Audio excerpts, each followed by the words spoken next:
सत्यवत प्रतीत होती है कि ये सभी सत्य है, परंतु वस्तुतः यदि देखा जाए तो ये सब असत्य है, अनित्य है।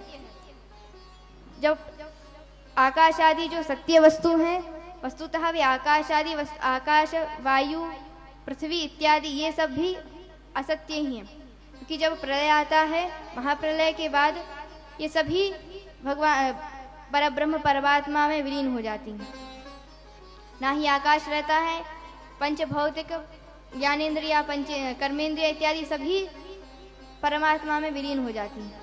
इस प्रकार जो जितने भी वस्तुएं अर्थात सृष्टि ब्रह्मांड आदि हमें दिख रही हैं, सभी अनित्य हैं, और अनित्य होने पर भी हमें सत्यवत प्रतीत होते हैं कि ये सभी सत्य है, सर्वदा भी रहने वाले हैं, सर्वदा भी विद्यमान ये रहेंगे। इस प्रकार की जो हमारी भ्रांति है, उस वह भ्रांति भी उन परब्रह्म परमात्मा के कृपा स्वरूप हमें सत्यवत प्रतीत होती है।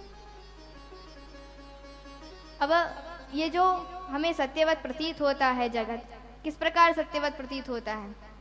कहा है जो माया है, उस माया के कारण ही हमें ये अनित्य जो सृष्टि है वह नित्य दिखाई देती है।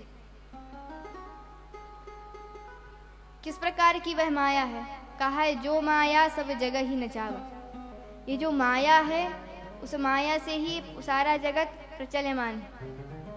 ये सारा जगत उस माया के कारण ही संचालित होता है, और जिसको इस माया का ज्ञान हो जाता है कि यह माया है, सत्य नहीं है, जब इस माया रूपी जो पर्दा है जब उसकी आंखों से जब हट जाता है, तभी भगवान का साक्षात्कार होता है। इस प्रकार जो अनित्य जो सृष्टि है वह भी हमें सत्यवत प्रतीत होती है, उस परब्रह्म परमात्मा के परिणाम स्वरूप।